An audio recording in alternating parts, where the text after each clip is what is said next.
Good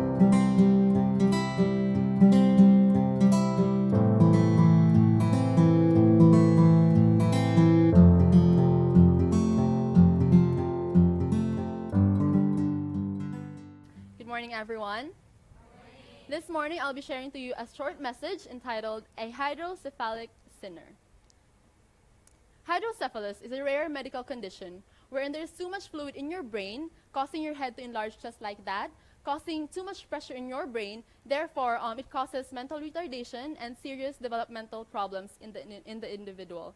This is how a baby with hydrocephalus looks like. It's terrible, right? But let me ask you something.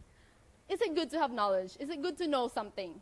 It is good, right? But we should also be aware of the danger of becoming hydrocephalic sinners.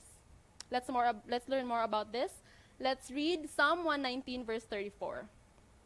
The psalmist says, "Give me understanding, and I shall keep thy law. Yea, I shall observe it with my whole heart."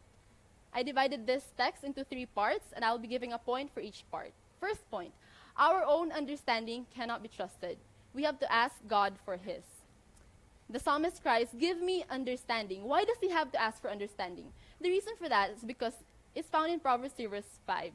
"Trust in the Lord with all thine heart, and lean not into your own understanding." The psalmist had to ask for understanding simply because his own understanding cannot be trusted. And the promise is given to us that if we ask, He will grant it to us. "If any of you lack wisdom, let him ask of God, that giveth to all men liberally, upbraideth not, and it shall be given unto him." Point number 2, true understanding leads to observance of God's law. The psalmist says, "Give me understanding, and I shall keep thy law."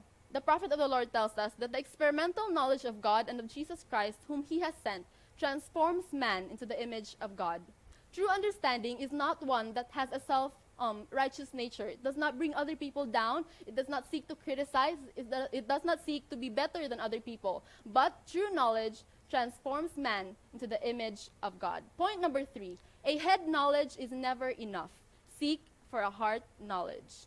The last part says, "I shall observe it with my whole heart." What does it mean to observe something? What does it mean to keep the law and observe it with thy whole heart? Messages to Young People 4:28 says the psalmist, "I have chosen the way of truth. Thy judgments have I laid before me." He treasured the word of God. It found an entrance to his understanding, not to be disregarded, but to be practiced in his life. To keep something with all your heart is to not disregard that knowledge. It is to practice that knowledge in your life. Friends, how much do we know? No, since the first day of PAFCO, we've already been here for a month. I'm sure we've learned a lot of principles, a lot of concepts, a lot of guidelines in which to live the Christian life. But how much of these truths are we living in our lives today? When I was in second year college in nursing school, I had a patient who had hydrocephalus, and I had to make a case study on this patient. And while I was doing the study, I found out that the way to relieve the enlarged head is by a process called VP shunting, or shunting for short. What they do is they have a special catheter that they connect to the brain, and then they drain the excess water to your stomach. This is the most common site, to your stomach, but it can also be to other parts of your body, but the most common site is the stomach. And as I was studying this text that we have right here this morning, I realized that in order for us to also drain our hydrocephalic head that is so filled with knowledge and we don't apply it, the way that we can drain that is to drain those knowledge to our hearts. It may not be medically possible, but spiritually it can be done. I hope that we will not just be contented with what we know, because what profit is a head full of knowledge and a heart empty of the love of God? What profit is it if you know everything about salvation, if you know everything about the prophecies, if it is not seen in your life, if the people cannot see Jesus in your life? Friends, do not just be contented with being a hydrocephalic sinner. I would like to end with this. Christ Triumphant 358, paragraph 2. "It is not enough in this time of test and trial to have merely an intellectual knowledge of the truth. Hard work must be done. The Lord cannot use the worker whose experience through conversion has not entered."